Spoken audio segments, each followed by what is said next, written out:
In this topology, I have two switches which are configured to run PVST, not Rapid PVST Plus, but simply PVST. I'll show you that config in a moment. Router 1 is connected to switch 1, and router 2 is connected to switch 2, and the routers are simply acting as edge devices or PCs in this topology.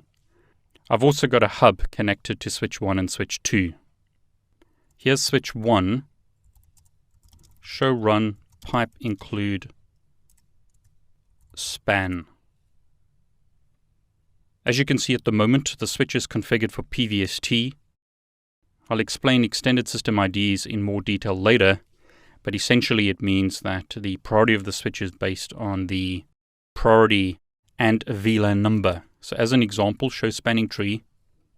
This switch has a bridge ID consisting of the priority 32769, which is the default of 32768 plus the extended system ID of 1, because we're looking at a VLAN 1, and MAC address of the following. This switch is currently the root. What I want you to see is that the spanning tree enabled here is IEEE. So in this output, it looks like you're running 802.1d, but actually this switch is configured for per VLAN spanning tree. Per VLAN spanning tree is compatible with 802.1d switches, and therefore we can see IEEE in the output here. Here's switch 2. Show run pipe include span. Switch is configured to use PVST. Extended system IDs are being used.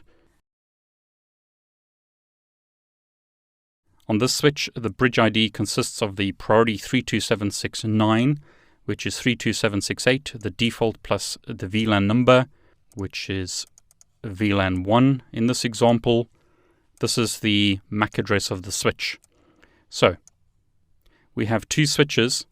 One has this MAC address, one has this MAC address. Switch 1 has become the root of the spanning tree because it has a lower MAC address when compared to this switch. So because of the lower MAC address, notice AC is lower than EA in hexadecimal, switch 1 became the root of the spanning tree. What you'll also notice is that on switch 1, all ports are forwarding in the topology.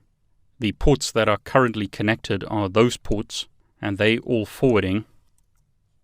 On switch 2, however, port 1, which is gigabit 00, is the root port, and its forwarding has a path cost of 4. Gigabit 01 is blocking or discarding, to use the industry standard term. Port 2 is forwarding. Port 3 is blocking. So this port is also blocking.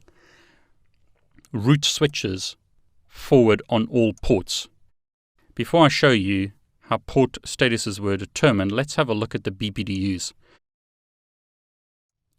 So I'm going to start a capture on that link. And what we can see here in Wireshark is a spanning tree BPDU. So it's using 82.3 Ethernet frames. Notice the destination address is the well-known MAC address for spanning tree. It is a multicast/broadcast address from this MAC address. Here's switch 1.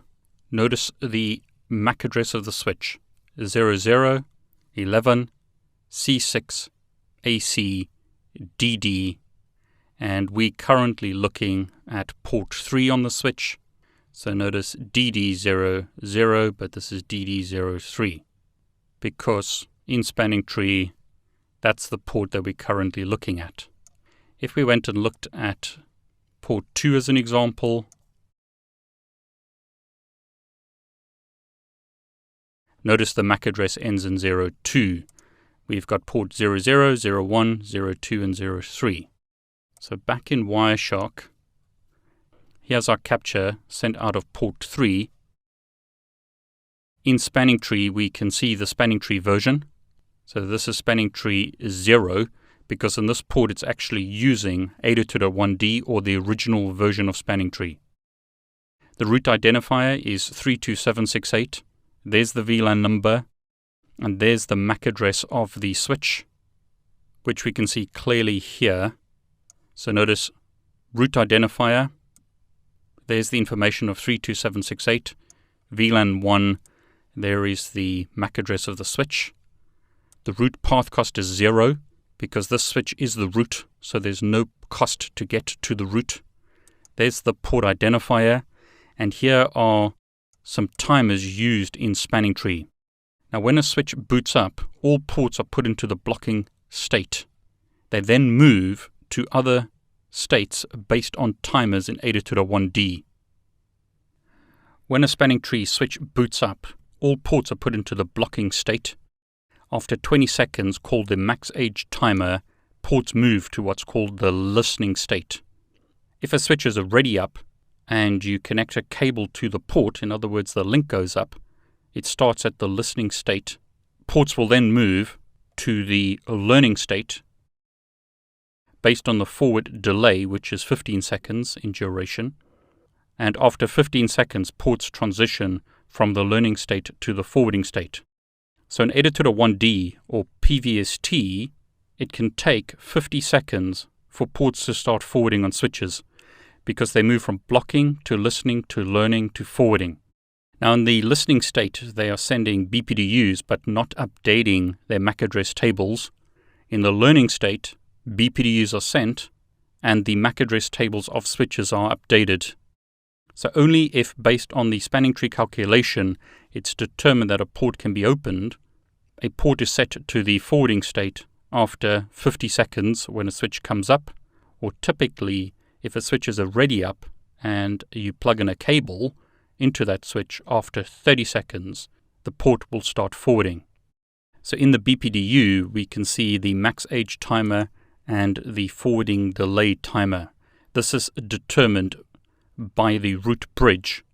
So on switch 1, which is the root bridge, we can see that the hello timer, in other words BPDU hellos, are sent out every 2 seconds.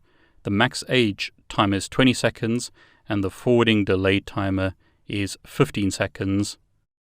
And that's what we see in the BPDUs as captured in our topology.